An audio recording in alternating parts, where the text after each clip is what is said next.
सुप्रभात बच्चों, आज हम क्षितिज पुस्तक के पद्य खंड के पहले पाठ कबीरदास की साखियाँ और शब्द के दूसरे पद का अध्ययन करेंगे। आइए देखते हैं दूसरा पद।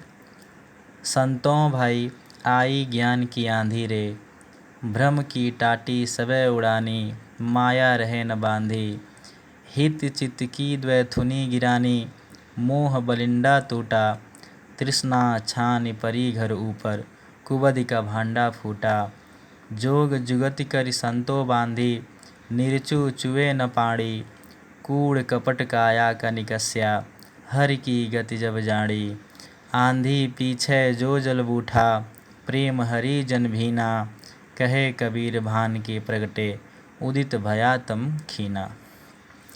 बच्चों, प्रस्तुत पद में कबीरदास जी ने ज्ञान रूपी आंधी के आने के पश्चात हमारे मन, मस्तिष्क और शरीर पर जो प्रभाव पड़ता है उसी का इसमें वर्णन किया है।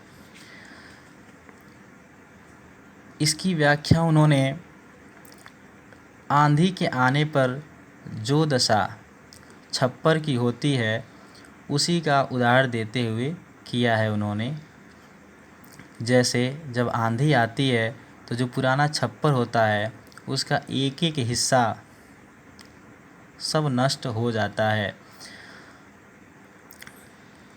तो ठीक उसी प्रकार जब ज्ञान की आंधी आती है तो हमारे मन में जो बुराइयां होती हैं, जो क्लेश होते हैं, वो सब एक एक करके नष्ट हो जाते हैं। कह रहे हैं कबीरदास जी, संतों भाई आई ज्ञान की आंधी रे।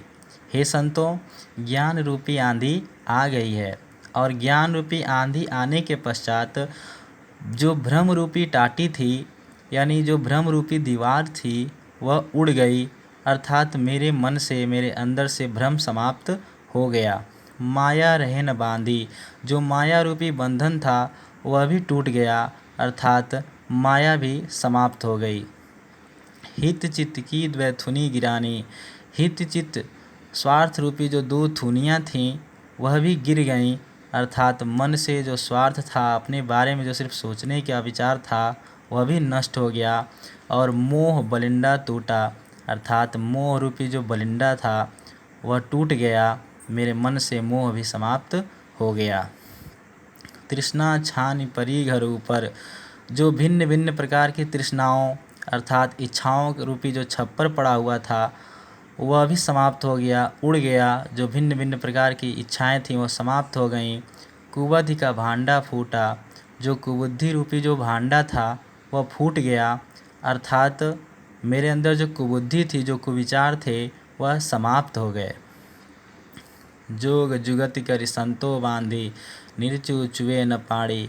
कबीरदास जी कहते हैं कि जिस प्रकार पुराने छप्पर के टूट जाने पर, नष्ट हो जाने पर किसान नया छप्पर बनाता है, मजबूत छप्पर बनाता है, ठीक उसी प्रकार जब ज्ञान रूपी आंधी के आने के पश्चात मेरे मन से सभी प्रकार की बुराइयां नष्ट हो गईं तो मैंने एक नए प्रकार के चरित्र का निर्माण किया।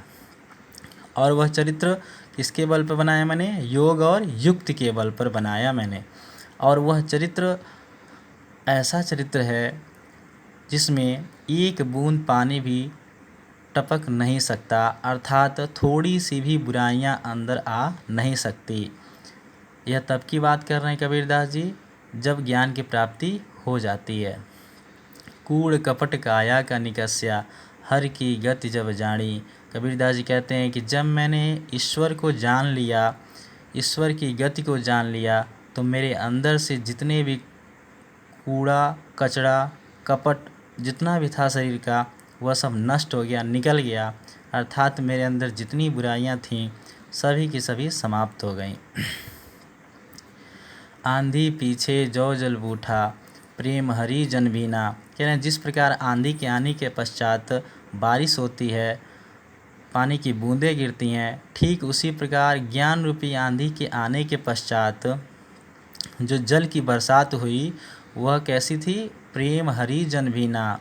वह प्रेम, ईश्वर के प्रेम रूपी बरसात हुई जिसमें मेरा रोम रोम भीग गया, या जो जल जो ईश्वर का प्रेम था वो मेरे रोम रोम में भीन गया, समा गया। और कहे कबीर भान के प्रगटे, उदित भया तम खीना। जब ईश्वर का प्रेम मेरे रोम रोम में समा गया, उसके बाद ठीक वही दशा हुई जैसे सुबह सूर्य के उगने पर जो अंधेरा होता है वह क्षीण हो जाता है, कम हो जाता है, नष्ट हो जाता है अथवा समाप्त हो जाता है। वैसे ही दशा मेरे मन की भी हुई। जैसे जैसे ईश्वर का प्रेम मेरे अंदर समाता गया, वैसे वैसे मेरे अंदर से जो अंधेरा रूपी बुराइयां थीं वह सब नष्ट होते गए, समाप्त होते गए। धन्यवाद।